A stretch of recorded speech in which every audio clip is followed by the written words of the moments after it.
Kieran, do you want to put on a rain mark or something? Says, I don't know about the weather. A Dublin can be heaven with coffee at 11 and a stroll in Stephen's Green. This is the thing. This is me being an ancient man already. It's like the youth have changed. But I think that the youth have changed. And the ladies are queen. Donal Foreman, thank you so much for coming in. Now, before we have a proper conversation, tell us what the movie is actually about. Sure. So Out of Here is about Kieran. He's a Dublin fella in his early 20s who has travelled the world for a year. He runs out of money and has to return to Dublin. Like so many of my friends, yeah. And the film's about his first week back in Dublin. So he's reluctantly returned.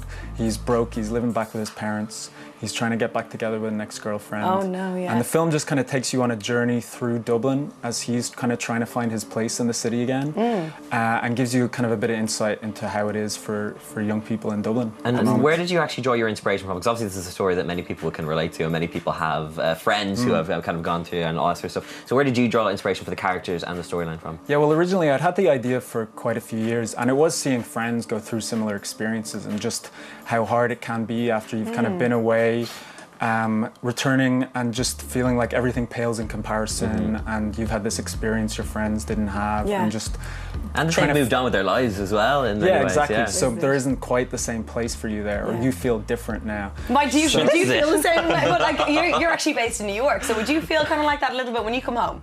Yeah, well, I'd had the idea before that, but then when it came to shooting, I'd lived in New York for a year. Okay. So I was definitely able to draw on that experience, and also just the way you kind of see the city differently. You notice different things about it. Yeah. So we're trying to show some sort of different sides of Dublin in the film. And were you always going to come back home to make your film? Was it always going to be that way, to make something like this, or? Oh yeah, I always wanted this to be my first film, and it was definitely like Dublin's a real character in the film, so it wasn't going to be set anywhere It really is, and actually a lot of your shorter films as well, they're all kind of set in Dublin. And before we ask you why you love Dublin so much, we actually have another clip that we want to have a look at. Cool.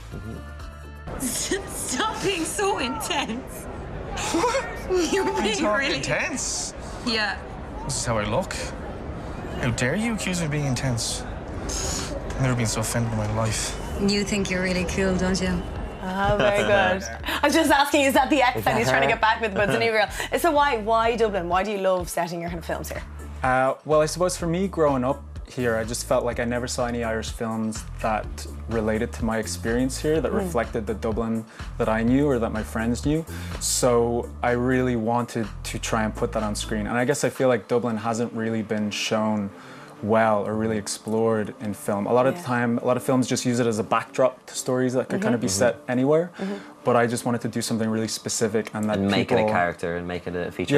Yeah. Getting a film away is obviously so difficult, and you had two ways of doing it: crowdfunding and then also the Irish Film Board. So tell us about your experience with both of those. Sure. Well, it was my first film, and it was kind of a risky project as a first-time filmmaker. So it was hard to get kind of big companies or the film board on board at the beginning. So with my producer Emmett Fleming, we came up with the idea to do a crowdfunding campaign. Yeah. And we did it through our own website, but a little bit like Kickstarter or Fund It, you could donate to the project, but also you could invest and buy a share in the project. We don't have a huge amount of time now, so where can people see it? Because obviously we want people to see it. Where can people see it? So it's in the Irish Film Institute at the moment. It's been extended for a second week. Brilliant. Due to popular demand. So it'll be there until November 20th. Yeah. And if you Google Out of Here Film or look for us on Twitter, or the website is outofherefilm.com. Brilliant. So we really want people to get out and see it. And if you like it, spread the word. We don't have a lot of money for advertising, so... Brilliant. Perfect. Well, thank you so much for coming in and having a chat with us. Because you're going off to Germany tomorrow. Good luck. We will see you guys at the exact same time tomorrow. She's going to be cooking with Molly. See you then. Bye.